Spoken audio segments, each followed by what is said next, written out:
सिर्फ 1 सेकंड लगता है और एकजुट होने में पूरी जिंदगी निकल जाती है। उन्होंने ऐसे ही नहीं मारा, गलती थी मेरी और गलत कर रहा था मैं।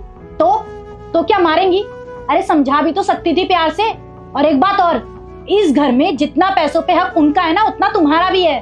पता नहीं क्या समझती है अपने आप को, वो तुम्हारी माँ बनने की कोशिश कर रही है और कुछ नहीं।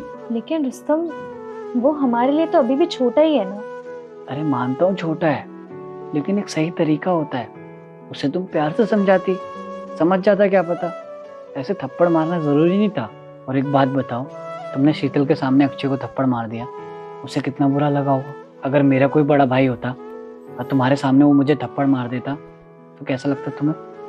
नहीं, मुझे बुरा लगेगा। और मैं मानता हूँ तुम अक्षय की परवाह करती हो और उसकी भलाई के लिए तुमने उस पर हाथ उठाया, लेकिन तरीका बहुत गलत था।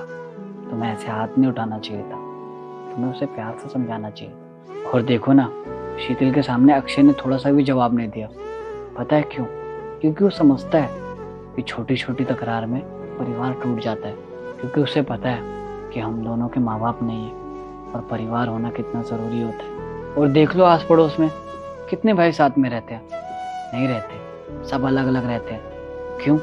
क्योंकि इन्हें छोटी छोटी चीज़ों से परिवार टूट जाता है। मैं तुम्हें यही समझाना चाह रहा हूँ। और मैंने देखा है, मुसीबत के वक्त कोई काम नहीं आता, अपना परिवार ही काम आता है।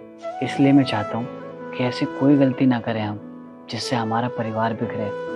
क्योंकि हम दोनों ही तो इस घर के बड़े हैं ना, तो हमें ही समझना पड़ेगा। देखिए, मैं मानती हूँ कि मैंने गलत किया, लेकिन तुम ही सोचो, अब तक हमने उसे अपने बच्चे की तरह पाला है। मैं उसे अपने बेटे की तरह मानती हूँ। और अगर हमारा बेटा कहीं गलत काम करेगा, पैसे सट्टे पे लगाएगा, तो एक माँ क्या करेगी? तुम ही बताओ। मैं उन्हें अपने माँ बाप की तरह मानता हूँ। जब भी मैंने किसी चीज़ की जिद की भैया से, तो भाभी ही थी जिन्होंने मेरा पूरा साथ दिया। और जब मैंने तुमसे शादी करने के लिए कहा तो भैया मान नहीं रहे थे, भाभी ने ही उन्हें मनाया था। वो हमेशा मेरे लिए अच्छा ही सोचती है। अरे मानता हूँ गुस्से में तुमसे हाथ उठ गया, लेकिन उसका सॉल्यूशन भी तो है।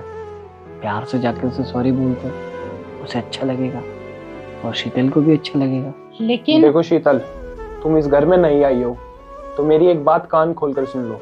भैया भाभी मेरे लिए माँ बाप की तरह है, और माँ बाप बच्चे को गलती करने पर डांटते भी है, उन्हें मारते भी है। और हाँ, अगर तुम्हें यहाँ रहना है तो जितनी इज्जत मैं उनकी करता हूँ तुम्हें भी उतनी ही करनी